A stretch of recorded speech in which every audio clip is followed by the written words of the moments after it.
Louvado seja o nome do Senhor. Convido você a abrir a sua Bíblia no livro de Gálatas, no capítulo 1, no versículo 10.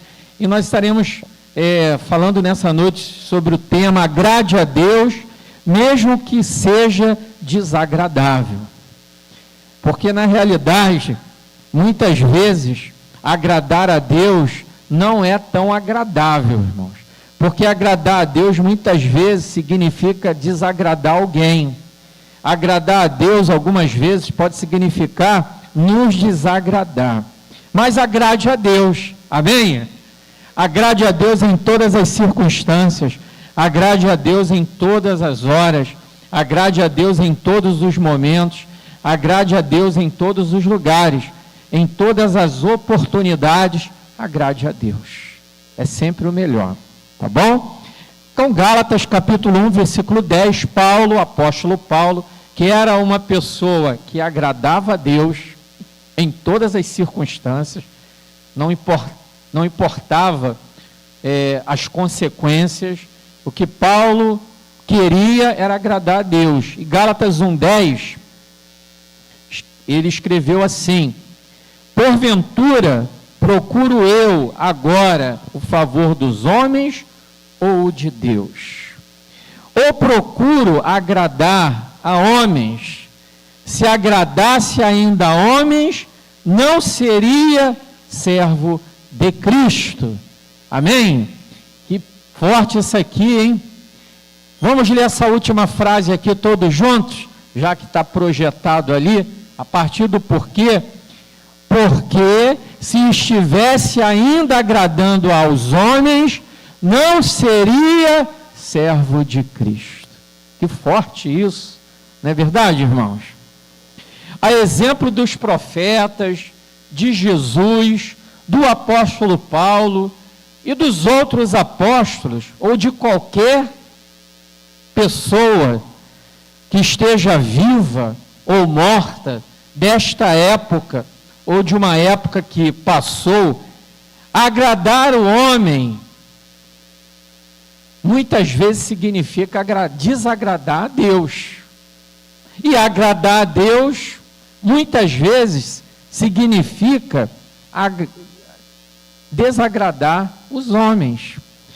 E o que Paulo está querendo nos falar nesse texto, é que se você acha que é possível servir a ambos, provavelmente você está vivendo para agradar ao homem, para agradar ao mundo e não agradar a Deus.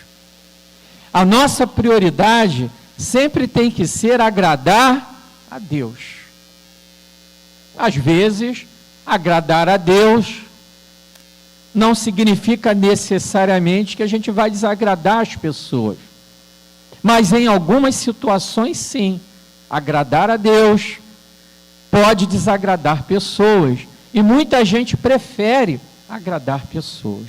Mas nessa noite estaremos falando com você, através da palavra de Deus, que o mais importante é agradar a Deus. Vamos repetir isso? O mais importante é agradar a Deus. Fale isso para quem está do seu lado. O mais importante é agradar a Deus. Então, irmãos, agrade a Deus, mesmo que seja desagradável. E nós vamos falar sobre 3 armadilhas nas quais devemos ficar atentos para não cairmos na tentação de agradar a homens e não agradar a Deus. E a primeira armadilha é a aprovação. O fato é que a aprovação das pessoas parecem mais gratificantes do que a aprovação de Deus. Porque Deus a gente não está vendo, mas as pessoas nós estamos vendo. As pessoas parecem, e repito, parecem mais presentes do que Deus na vida de muitas pessoas. Na época de Paulo, quando ele escreveu aqui para a igreja em Gálatas, falsos mestres, falsos pastores se infiltraram na igreja, ensinando o que as pessoas queriam ouvir, não o que as pessoas precisavam ouvir. Esse tipo de ensinamento, no entanto, mostra que a preocupação desses mestres não é com a igreja, não é com você. A preocupação desses mestres que fazem ou que ensinam essas coisas é apenas consigo mesmo. Muitas vezes, a gente fala o que as pessoas querem ouvir, porque a gente quer de alguma coisa a aprovação dessas pessoas, ou até mesmo tirar algum proveito dessa aprovação. No entanto, queridos irmãos, em muitas circunstâncias, a gente fica numa sinuca de bico, porque em algumas situações em que a gente precisa mentir para se dar bem, em algumas situações a gente precisa enganar para ter algum benefício, omitir alguma coisa para não ter algum prejuízo. No entanto, o próprio apóstolo Paulo, lá em Gálatas, no capítulo 2, no versículo 15, ele disse assim: procura apresentar-te a Deus como obreiro aprovado, que não tem do que se envergonhar e que maneja bem a palavra de Deus. Então, Paulo nos orienta a procurarmos agradar a Deus, a procurarmos a aprovação de Deus. A aprovação de Deus é muito mais importante que a aprovação de pessoas, que a aprovação do mundo. Jesus agradou o mundo. Ele foi para onde, irmãos? Na cruz. Mas ele cumpriu o propósito dele. Deus tem um propósito na sua vida. Deus tem um propósito para você. Propósitos aqui são diferentes. Para cada pessoa aqui, Deus tem um propósito. No entanto, está inserido no propósito de Deus, que o mais importante é agradá-lo. E muitas vezes, quando a gente agrada a Deus, a gente não tem a aprovação de alguém. Muitas vezes alguém da nossa família, muitas vezes no trabalho. Às vezes no seu trabalho tem um funcionário, um colega seu que desvia dinheiro, que pega o dinheiro do caixa, que rouba o patrão. Aí ele diz assim para você: rapaz, o patrão explora a gente, o patrão não paga a hora extra, o patrão não cumpre com as suas obrigações com a gente, o patrão é rico e a gente é pobre, e se a gente tirar isso aqui do patrão, não vai fazer tanta falta, mas para a gente vai ser muito bom. E aí, quando você ouve uma proposta dessa, e você, como um servo de Deus, você diz que não, você vai desagradar. Você pode sofrer perseguição, você pode até mesmo ser acusado de uma coisa que você não está fazendo, simplesmente porque você não foi conivente com a coisa errada. Não importa se o seu patrão é o pior patrão que existe. O que você tem que fazer é procurar um outro emprego, mas nunca roubar o seu patrão, nunca ser conivente com as coisas erradas, porque você não tem que buscar a aprovação dos seus colegas, você tem que buscar a aprovação de quem? De Deus. E um dos mandamentos de Deus qual é? O 7º mandamento: não roubarás. Não roubarás. Os valores do mundo são diferentes dos valores de Deus. Então, a primeira coisa que a gente tem que tomar cuidado, que é uma armadilha, é a aprovação das pessoas. O nosso maior objetivo é a aprovação de Deus. Querido, deixa eu falar uma coisa para você, antes da gente entrar no segundo ponto, na segunda armadilha, a armadilha. Todo mundo aqui vai morrer um dia. Eu espero em Deus que você viva muito tempo assim como eu. E que a gente viva muito tempo com saúde, muito tempo com alegria, com fartura. Amém? Amém? Então, no entanto, um dia a gente vai morrer. E sabe o que vai acontecer quando a gente morrer? Nossa família, ela vai preparar o velório, vai comprar o caixão, vai contratar uma funerária, beleza. Aí a gente vai ser enterrado, se a gente estiver aqui no Rio, ou no cemitério do Caju, ou no São João Batista, enfim. As pessoas vão ao nosso enterro, nossos amigos, nossos familiares, nossos familiares vão no nosso enterro, ok? Alguns dos nossos amigos vão ligar dizendo que não puderam ir, porque aconteceu um problema, um imprevisto. Então eles vão ligar e vão falar, olha, não deu para ir, me desculpa, mas meus sentimentos. Seu Facebook, alguém da sua família vai colocar aquele em luto, né, no Facebook, aquela imagem toda preta no seu WhatsApp, no WhatsApp da sua família, né, dos amigos mais próximos, vai ficar aquela imagem escura, escrito luto em branco. Aí o que vai acontecer? Na primeira semana, os seus amigos já estarão assistindo algum filme na Netflix, de repente uma comédia, estarão rindo, se divertindo, vida que segue. Seus familiares, depois de um mês, também vão seguir com a vida, né, com a sua família, com seus filhos, vida que segue. Depois de um ano, 90% daquelas pessoas que estiveram no seu funeral, ou 95%, nem vão mais falar de você. Talvez quem vai falar de você é teu pai, se estiver vivo, sua mãe. Talvez sua ex-mulher, seu ex-marido, talvez.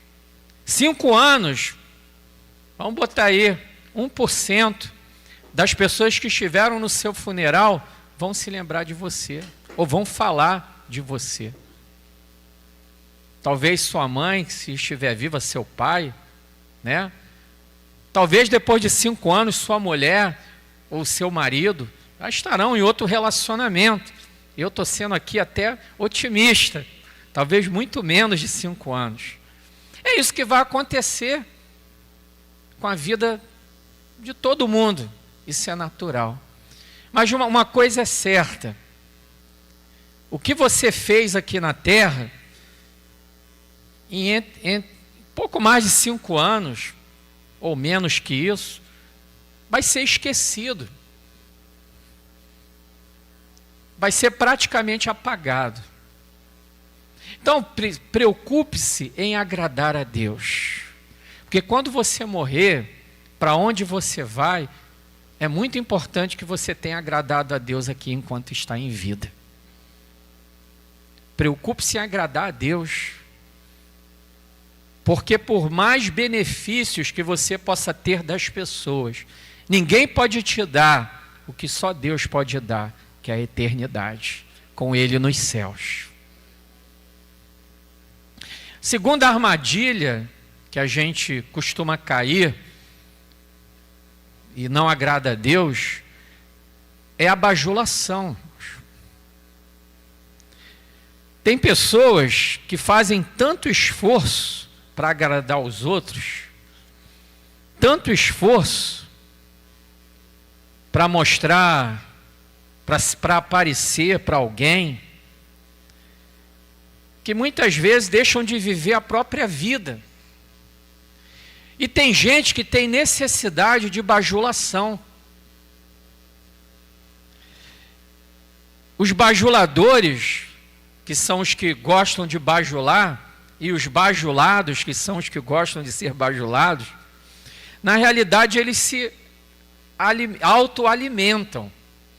Os bajuladores, eles valorizam muito, mas sem um bom propósito. Adoçam suas palavras para conquistá-lo, mas sem nenhuma real preocupação com o seu bem. Assim são os bajuladores. Eles têm palavras bonitas, eles querem ser agradáveis, mas não pensem que eles estão preocupados com você, com o seu bem. Não. Os bajuladores, eles querem sempre algo para eles. Na realidade, são pessoas extremamente egoístas. Lá em Provérbios, no capítulo 26, versículo 28, diz assim: a língua mentirosa odeia aqueles a quem fere, e a boca bajuladora provoca a ruína. Uma pessoa que gosta de bajular demais, e se você tem uma pessoa assim na sua vida, que de repente você tem um cargo de chefia, ou de repente alguém que tem algum interesse em alguma coisa que você tem, tome cuidado, porque pessoas assim podem te levar à ruína, podem destruir a sua vida. Amigos não são bajuladores. Amigos falam a verdade. Porque bajulador só fala o que a gente quer ouvir. Bajulador só fala aquilo que a gente gosta. Bajulador nunca vai apontar um erro que a gente comete. E pessoas assim não nos ajudam e não te ajudam em nada. Salomão, que foi um homem mais inteligente de toda a terra, ele escreveu nesse provérbio que o bajulador ele é mentiroso e que a língua mentirosa odeia aqueles a quem ela fere e que a boca bajuladora ela provoca a ruína. O evangelho, irmãos, ele diz o seguinte: você é pior do que você imagina, mas a graça de Deus é maior que seu pecado. Isso é o que o evangelho diz. Mas olha o que a bajulação nos diz, ou o bajulador: você é melhor do que pensa, e certamente você é melhor que todas as outras pessoas. Muitas vezes a gente tem ouvido pregações assim. Pregadores que só estão preocupados em inflar o nosso ego.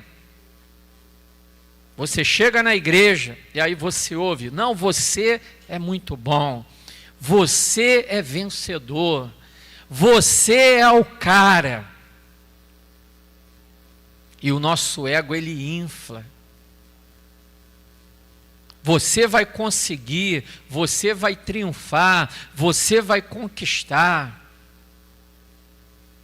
E muitas vezes nós ouvimos louvores com essa mesma pegada. Não são louvores de adoração a Deus. Não são louvores congregacionais. Não são louvores cristocêntricos. São louvores que exaltam a pessoa do homem. São louvores que colocam as nossas necessidades no centro. São louvores que exaltam ou que inflam o nosso ego. Isso é bajulação. Jesus nunca bajulou ninguém. Por isso Jesus foi crucificado. Jesus nunca, em nenhum momento, Jesus procurou dizer algo para uma pessoa simplesmente com o intuito de que aquela pessoa se sentisse melhor. Não. Jesus sempre falou a verdade. Ele disse: conhecereis a verdade e a verdade vos libertará.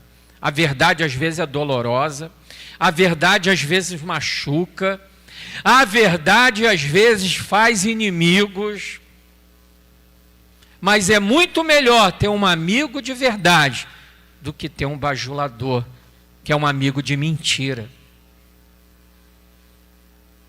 E Deus é amigo de verdade. Amém, irmãos? A Bíblia mesmo nos fala que mesmo que a nossa mãe nos abandonasse, Ele não nos abandonaria. Então busque a aprovação de Deus, não bajuladores. E isso é uma armadilha terrível. E a terceira armadilha que a gente tem que tomar cuidado é o medo. Mateus 10, 28 diz assim: não tenham medo, e é forte isso aqui, hein? Mateus 10, 28. Não tenham medo dos que matam o corpo, mas não podem matar a alma. Antes tenham medo daquele que pode destruir tanto a alma como o corpo no inferno. Essa palavra é pesada. Quem foi que disse isso aqui? Quem adivinha? Se eu tivesse um doce aqui, uma bala, eu daria. Quem foi que falou isso aqui? Jesus. Lembra que eu disse no início que Jesus falava a verdade? Mesmo que essa verdade fosse dura, mesmo que essa verdade machucasse. Queridos irmãos, a igreja evangélica, a Bíblia Sagrada e os verdadeiros pregadores, que são aqueles que pregam a verdade, não podem se preocupar com o politicamente correto.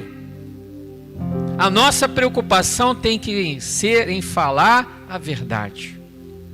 Mesmo que a igreja esvazie, mesmo que você ganhe inimigos, nosso intuito não é ter inimigos. Nós queremos a igreja cheia de pessoas. Nós queremos almas no reino de Deus. Mais gente na igreja, mais almas no reino de Deus.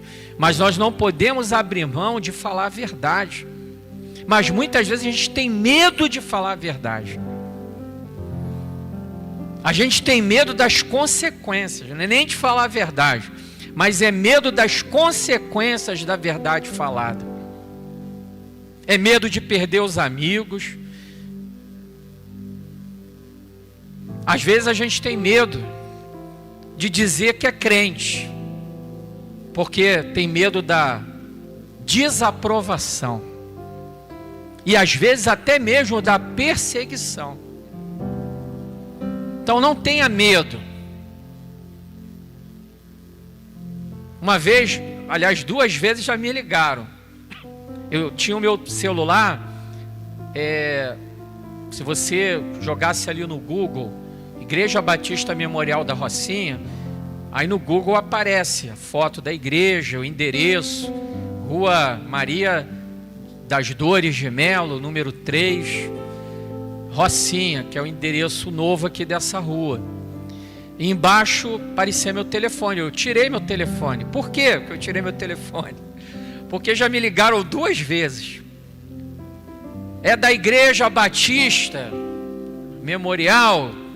Falei, aí eu respondia, Então, a gente aqui, a primeira vez que me ligaram, a história foi essa. A gente aqui é do movimento e a gente está recolhendo dinheiro do comércio e das igrejas, porque tem um colega nosso que está preso e vocês têm que contribuir, porque se vocês não contribuir, a igreja não vai abrir. Isso numa sexta-feira, eu estava lá em casa. Aí eu falei, como é que é? É isso mesmo, aqui você sabe quem é que está falando. E a gente está recolhendo e as igrejas estão contribuindo. Vocês não vão contribuir, não? Aí eu falei, não. Aí eu falei com a pessoa, olha só, o dinheiro que nós recebemos na igreja é um dinheiro de dízimos e ofertas, como muito bem falado pelo irmão Luiz. Nós não recebemos contribuição de nenhum outro lugar. E esse dinheiro, ele é consagrado a Deus. Ele é consagrado à obra do Senhor. Eu não tenho o direito e eu nem vou fazer isso. Porque eu não vou pegar um dinheiro consagrado ao Senhor para entregar a vocês. Se você não fizer isso, a igreja não abre. Eu falei, eu vou estar na igreja amanhã, você vem conversar comigo. Aí ficou insistindo, eu disse que não. Aí desligou. Obviamente que não era daqui. Provavelmente era de dentro de um presídio. Queria que eu enviasse um Pix para uma advogada, né? A segunda ligação, eu estava no restaurante com a minha mãe, eu nem falei para ela, para não deixar ela preocupada. No dia do aniversário do Cristo, recebi uma ligação, só que dessa vez o camarada foi muito mais incisivo.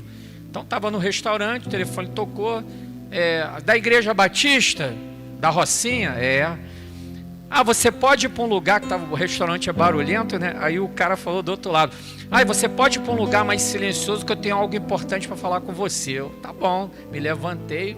É o seguinte, se soube aí das chuvas, muita gente ficou desabrigada, e aqui é do movimento, e a gente está recolhendo dinheiro para ajudar as pessoas. É o seguinte, se vocês não contribuírem, a igreja não vai abrir não. Falei, mas como assim contribuir? Não, eu digo mais, se você não contribuir, a gente vai te matar, meu irmão.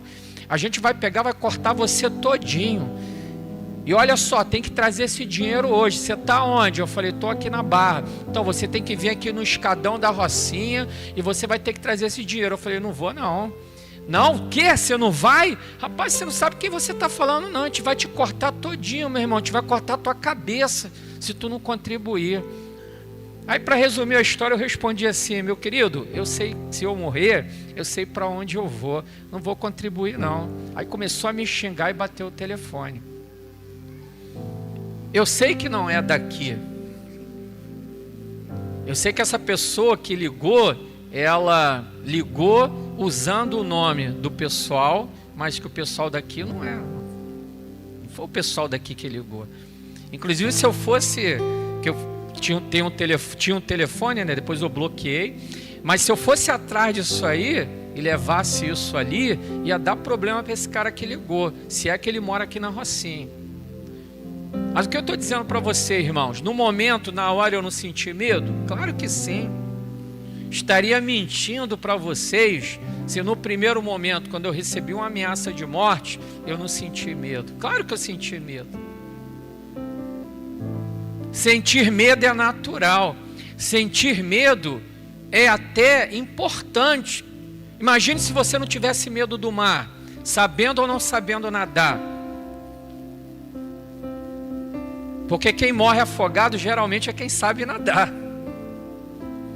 Então o medo é importante para a nossa segurança, mas a gente não pode se deixar dominar pelo medo e nem ter a nossa vida guiada pelo medo. Agradar a Deus, muitas vezes a gente vai ser confrontado, a gente vai ser ameaçado. Muitas vezes agradar a Deus pode trazer até consequências ruins. Digamos que fosse verdade. Digamos que um dia aqui na Rocinha, alguém vai chegar aqui na porta da igreja e dizer assim para mim, pastor, se o senhor não contribuir, a gente vai matar você. Irmãos, eu vou morrer, porque eu não vou contribuir. Eu não vou pegar o dinheiro da igreja para dar para esse tipo de coisa. Então fecha a igreja, me mata, vou embora daqui, mas eu não vou contribuir não. Eu prefiro deixar de ser pastor. Porque eu acho que um pastor que aceita dinheiro ilícito ou que corrobora com alguma coisa desse tipo, seja por ganância, seja por medo ou por qualquer outra coisa, não é digno de ser pastor. Eu não imagino o apóstolo Paulo sendo ameaçado por qualquer instituição, por qualquer outra coisa, até mesmo pelo governo, para fazer uma coisa errada e fazer, mesmo que ele tivesse que pagar por não fazer com a própria vida. Tanto que Paulo pagou com a própria vida. Paulo morreu decapitado, porque Paulo não obedeceu ao sistema e estava errado. O que foi dito para os apóstolos? Foi dito o seguinte: se vocês continuarem pregando esse evangelho, se vocês continuarem falando desse Jesus, vocês serão presos, vocês serão mortos. E os discípulos responderam: importa mais para nós agradar a Deus do que agradar aos homens. Pedro foi crucificado de cabeça para baixo. Tiago morreu atravessado com uma lança. Paulo foi decapitado. E muitos outros dos que pregavam o evangelho foram mortos em arenas. Isso é documento histórico. Muitos cristãos foram mortos em arenas por leões, muitos foram queimados, apedrejados. Estevão foi apedrejado. Você acha que esses homens não sentiram medo? Você acha que aqueles cristãos estavam naquela arena, frente a frente com leões, com tigres, que eles não sentiram medo? Você acha que no momento em que Paulo estava prestes a ser decapitado, ele não sentiu medo em algum momento? Que Pedro, quando foi crucificado, historicamente, se diz que Pedro não se achou digno de ser crucificado como Jesus foi, e pediu Pedro que o crucificassem de cabeça para baixo. Você acha que ele não sentiu dor? Ou que em algum momento ele não deve ter sentido medo?